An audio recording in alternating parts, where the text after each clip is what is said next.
இல்ல கைஸ் என்னோட முட்டியில இந்த வீக்கம், வலியெல்லாம் இன்னும் குறையவே இல்ல. அதனால நடக்கவே ரொம்ப கஷ்டமா தான் இருக்கு. எனக்கு தெரிஞ்ச நெறைய பேர் இந்த முடவாட்டுக்கால் கிழங்கு ட்ரை பண்ணி பாரு. முட்டி வலி, முட்டியில இருக்க பிரச்சனைக்கெல்லாம் கொஞ்சம் ஹெல்ப்ஃபுல்லா இருக்கும்னு சொல்லி ரெக்கமெண்ட் பண்ணியிருந்தாங்க. டாக்டர் 2 மாசத்துக்கு இந்த மாரி கிழங்கு வகையெல்லாம் சாப்பிடக்கூடாதுன்னு சொல்லி அட்வைஸுமே பண்ணியிருந்தாங்க. அதே சமயம் என்னோட Instagram ஃபீட் ஃபுல்லா முடவாட்டுக்கால் கிழங்கு பத்தின வீடியோஸ் தான் வந்துகிட்டே இருந்துச்சு.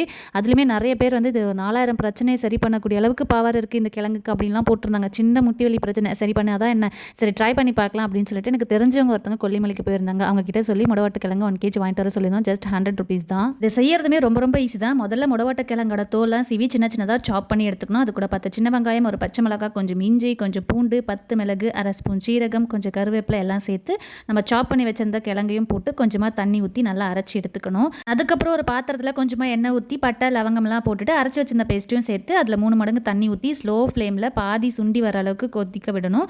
அதிலே கொஞ்சம் கரம் மசாலா, அதுக்கப்புறம் உப்பு, நான் கொஞ்சம் மஞ்சள் தூள்லாம் போட்டு நல்லா கொதிக்க விட்டேன். அப்புறம் லாஸ்ட்டாக கொத்தமல்லி தூவி இறக்கிட்டா செம சூப்பரான முடவாட்டுக்கால் கிழங்கு சூப்பர் ரெடி. இது ஃபில்டர் பண்ணியும் குடிக்கலாம், அப்படியும் குடிக்கலாம். நான் வந்து அந்த கரும்பு சக்கை மாதிரி இருந்துச்சு, எனக்கு கொஞ்சம் அப்படியே குடிக்கிறது கஷ்டமாக இருந்ததுனால நான் ஃபில்டர் பண்ணி தான் குடித்தேன். இதோட டேஸ்ட் நிறைய பேர் மட்டன் சூப் மாதிரி இருக்கும் அப்படின்லாம் சொல்லியிருந்தாங்க. எனக்கு மட்டன் சூப் மாதிரி ஃபீல் ஆகல, ஆனால் டேஸ்ட் நல்லா தான் இருந்துச்சு. குடிக்கும் போது கொஞ்சம் நல்லாவே இருந்துச்சு. இதான் ஃபர்ஸ்ட் டைம் ட்ரை பண்ணியிருக்கேன். இன்னும் ஒரு 2 to 3 டைம்ஸ் ட்ரை பண்ணிவிட்டு முட்டி வலி சரியாச்சுன்னு அடுத்தடுத்த வீடியோவில் ஷேர் பண்ணுறேன்.